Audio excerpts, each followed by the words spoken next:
Shan goobood oo aad u dalxiistay karto gudaha dalkeena hooyo waa shantee. Shanta goobood ee ugu bilicda qurxoon dhulkeena hooyo waa shantee. Halkeese ku kala yaalaan, maxayse caan ku yihiin intaba.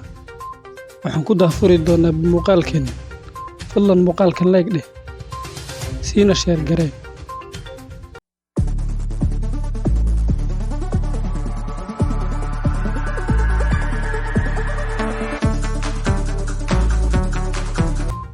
Goob weyn waxay ku taallaa duleedka magaalada Kismaayo ee maamul goboleedka Jubbaland, waxayna 10 kiiloomitir u jirtaa magaalada Kismaayo. Qaab dhismeedka goob weyn iyo sida waxyaabaha dabiiciga ah waxa ay ka mid yihiin meelaha aadka loo xiiseeyo dalalka caalamka, waana bar ay isaga darsamaan biyaha badda iyo webiga Jubba. Goobtan waxaa beera ka samaystay dad beeraley ah, waxayna leedahay dhir kala duwan maadaama laga helo biyaha badda iyo kuwa webiga Jubba. Sidoo kale waxay hadda noqotay goob dalxiis oo inta badan dadka ka taga magaalada Kismaayo ay booqdaan, isagana soo qaadaan sawirro ahaan halka isaga darsamaan biyaha webiga Jubba iyo kuwa badweynta Hindiya. Xeebta Jasiira oo ah dhul xeebeed u jirta 20 kiiloomitir magaalada Muqdisho ayaa ah goob hore looga asteeyay in ay ka mid noqoto goobaha dalxiiska Soomaaliya xilligii dowladdii dhexe. Inkastoo aysan lahayn hoteello la seexdo oo u dhow goobtaas, haddana xeebta Jasiira waxay ka mid tahay meelaha ugu quruxda badan Soomaaliya.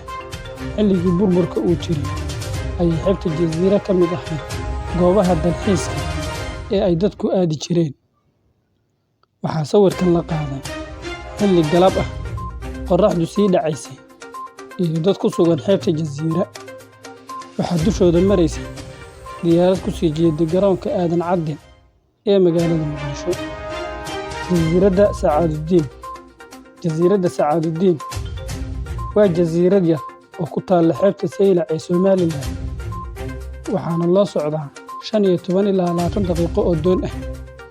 Waxay ka mid tahay meelaha ugu bilicda iyo daawashada badan ee booqdaan shacab weynaha Somaliland. Goobtani had iyo jeer way cagaaran tahay, waxaana ka baxa geedka loo yaqaan qandalka, waana goob biyaheedu ay degan yihiin. Sacaadudiin waa jasiiradda ugu caansan jasiiradaha Somaliland ee loo dalxiisto. Dadka inta badan taga halkaas waxay adeegsadaan laashash, mana ahan goob deegaan oo lagu hoydo, balse waxaa loo tagaa dalxiis oo keli ah. Dalxiisayaasha taga ayaa sheegay in goobtani ay tahay mid soo jiidasho leh, dadkuna ay xiiseeyaan inay ku dabaashaan biyaha nadiifta ah, sidoo kalena doomaha ku dhex maraan xeebta Eyl oo ah magaalo taariikhi ah una jirta 240 kiiloomitir magaalada Garowe ee maamul goboleedka Puntland, ayaa caan ku ah buuro iyo dhismo qadiimi ah.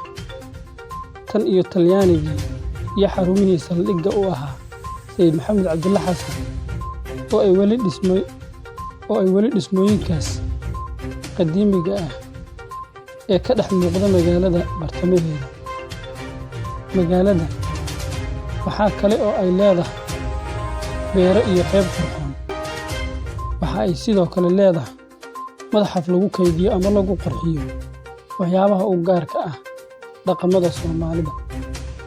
Waxay ka mid tahay goobaha loo booqdo ee gudaha dalkeena, waxayna ka mid tahay goobaha la booqdo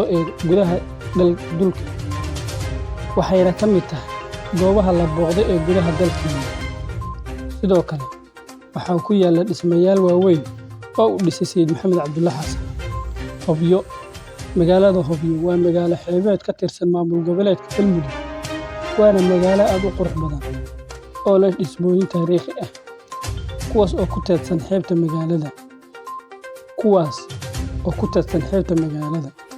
Hobyo waxaa u dalxiis taga dad badan oo ka soo safra gobollada dhexe ee dalka, waxayna ka mid tahay goobaha ku habboon dalxiiska sida ay sheegtay Hay'adda Dalxiiska Soomaaliya. Goobtan waxaa hadda laga wadaa in la casriyeeyo lagana dhiso meelo nasasho iyo maqaayado leh. Goobta waxaa hadda la wadaa in la casriyeeyo lagana dhiso meelo nasasho iyo maqaaxiyo leh, sida ay sheegeen dadka u ololeeya in la qurxiyo.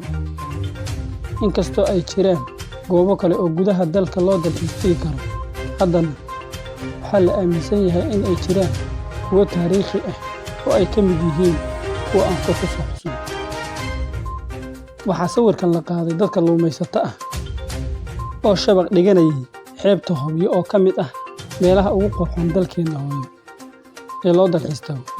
Dalxiiska Soomaaliya ayaa dhowaanahan soo xoogaysanayay, waxaana dadka u dalxiis tagaya ka mid ah kuwa aan Soomaali ahayn oo ajaanib ah, balse wuxuu ku tiirsan yahay Soomaalida dalka gudihiisa ka soo safra ee u damaashaa taga goobo kala duwan iyo kuwa gudaha iyo kuwa qurbaha ka yimaada ee xiiseynaya in ay u dalxiis tagaan gudaha dalka Soomaaliya.